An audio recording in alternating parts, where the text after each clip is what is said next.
Something has just been dropped on FIFA's desk that nobody inside that organization was prepared for. Not a protest, not a petition, not a strongly worded letter. A legal subpoena, issued by the very country hosting this World Cup. And the clock, with the tournament just days from beginning, is running out fast. This is not how FIFA planned any of this. The 2026 FIFA World Cup was supposed to write history. 48 nations, 3 host countries, 104 matches. The grandest, most ambitious, most profitable tournament ever assembled. FIFA's president promised the world a celebration unlike anything football had ever seen. He promised records would fall. He promised the planet would unite. He promised fans would be at the center of everything. And then he priced them out. And now, with the opening whistle days away, fans across the world are making a choice that FIFA never saw coming. They are walking away, quietly, deliberately, and in numbers that are beginning to alarm everyone watching. But before we get to what is happening right now, understand what was supposed to happen, because the distance between those two things is where this story truly lives. Football has a sacred contract with its fans. It always has. The World Cup, above every other tournament on earth, is the expression of that contract. You give us your passion, your loyalty, your decades of devotion, and we give you the greatest stage in the sport. We give you the chance to stand in those stands and live something that you will tell your grandchildren about. FIFA just tore that contract apart, and the fans have noticed. Nearly 17,000 fans canceled their participation in the third phase of 2026 World Cup ticket sales. Think about that number. These are not people who never intended to go. These are people who entered lotteries, who registered, who planned, who saved, and then looked at what FIFA was asking them to pay and turned around and left. Because here is the bombshell FIFA dropped that ignited all of it. For the very first time in World Cup history, FIFA introduced dynamic pricing, a system where ticket prices automatically rise based on demand. What began as a controversial experiment became something far more devastating for ordinary supporters. Between October and April alone, prices across the 3 main ticket categories rose by an average of 34%. Not once, gradually, quietly, match by match, week by week, while fans were still trying to save enough money to attend. Premium seats for the final at the stadium in New Jersey reached $8,680. The cheapest final tickets available to the general public were more than 7 times the price of the equivalent ticket at the previous World Cup. A supporter who wanted to follow their team through every match, from the opening group game to a potential final appearance, was looking at a minimum cost of nearly $7,000 through official channels alone. $7,000, not including flights, not hotels, not food, not transport between cities, just the tickets. And the fan groups of Europe, organizations who have represented supporters for decades, who have fought for the right of ordinary people to attend these tournaments, erupted. One of the most powerful supporter organizations on the continent called the pricing structure a monumental betrayal of the tradition of the World Cup. Its executive director said he was stunned. He said the tournament was being handed to a small group of people trying to extract maximum money from it.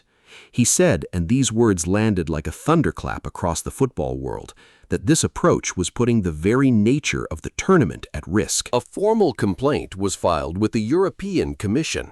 FIFA, they argued, had abused its monopoly position over ticket sales to impose conditions on fans that would never be acceptable in any fair competitive market. But FIFA had an answer ready. The FIFA president, when pressed on the prices, offered a response that left many supporters speechless. The pricing, he said, simply reflected adaptation to the North American market. The North American market, not the Senegalese family that saved for a year to watch their team play in New York, not the Haitian community in Boston trying to witness their country's first World Cup appearance in 50 years, not the Iranian supporter in Europe who had already been denied a visa. Not the working-class football fan in England or Germany or Brazil who has followed this sport their entire life. The North American market. And yet, even as that explanation was still echoing through press rooms around the world, something far more serious was developing, something that moved this story from outrage to legal crisis. State governments fought back. The attorneys general of 2 American states, the states that will host the World Cup final itself, issued formal subpoenas to FIFA. Not requests, not letters of concern, subpoenas, legal instruments that compel an organization to hand over its internal documents or face consequences under law. Their investigation focused not just on the extraordinary prices, but on something even more alarming. Reports had emerged that fans who purchased tickets based on published seating maps later discovered that the maps had been changed after their purchase. They had paid premium prices for specific locations in the stadium and received tickets for inferior seats they had never agreed to buy. The official statement was blunt. FIFA, she said, had turned buying a World Cup ticket into a gauntlet of confusion, fake scarcity, and impossibly high prices. She said it was not an invitation to exploit residents and visitors. A third state's attorney general also launched a separate investigation, seeking information about whether consumer protection laws had been violated during the sales process. FIFA, the organization that generates billions of dollars and answers to almost nobody, now faced simultaneous legal investigations from 3 American states, in the country hosting its tournament 11 days before it began. Meanwhile, the resale market had taken on a surreal quality all its own. Tickets for the final appeared on secondary platforms at prices reaching $2 million. $2 million for a football match in a stadium in New Jersey. And while all of this was consuming the attention of fans and officials and lawyers across North America, another extraordinary crisis was quietly collapsing behind the scenes, one that almost nobody expected, one that struck at the very foundations of what a World Cup is supposed to be: the television deal that does not exist. India is the world's most populous nation, a country of more than 1.5 billion people, a country that recorded over 745 million digital interactions during the last World Cup alone, a market so enormous that FIFA originally valued its broadcasting rights, combined with the 2030 tournament, at $100 million. With the 2026 World Cup days from starting, India has no confirmed broadcast deal. None. Not for free-to-air television, not for streaming.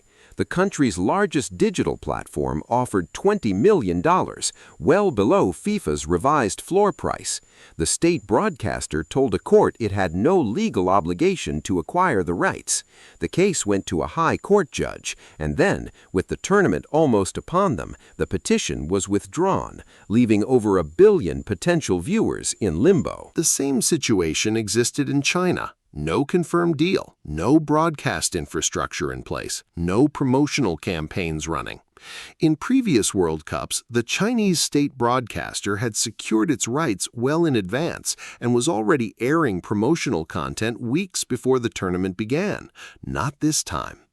Between India and China alone, FIFA was potentially leaving billions of viewers without guaranteed access to its own tournament, the biggest World Cup in history, and 2 of the world's largest countries might not be able to watch it on their televisions. But while fans were walking away from ticket queues, while lawyers were issuing subpoenas, while broadcasters were walking away from negotiating tables, something else was unfolding in the stands that had not been spoken about openly.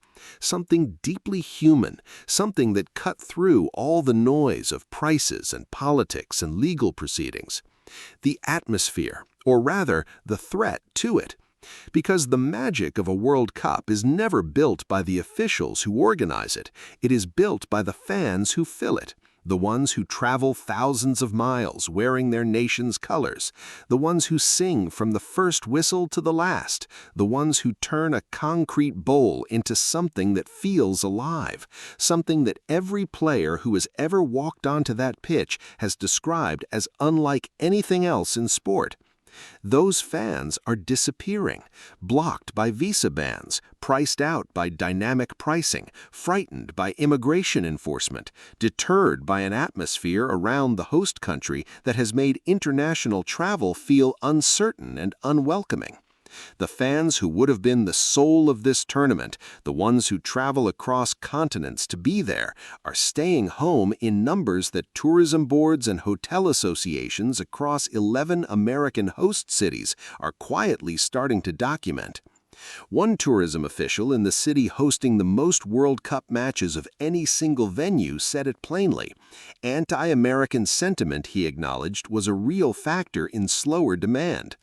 And the hotels that had hired extra staff, revised their revenue projections upward, and prepared for the great economic boom that was promised, those hotels are sitting with rooms available.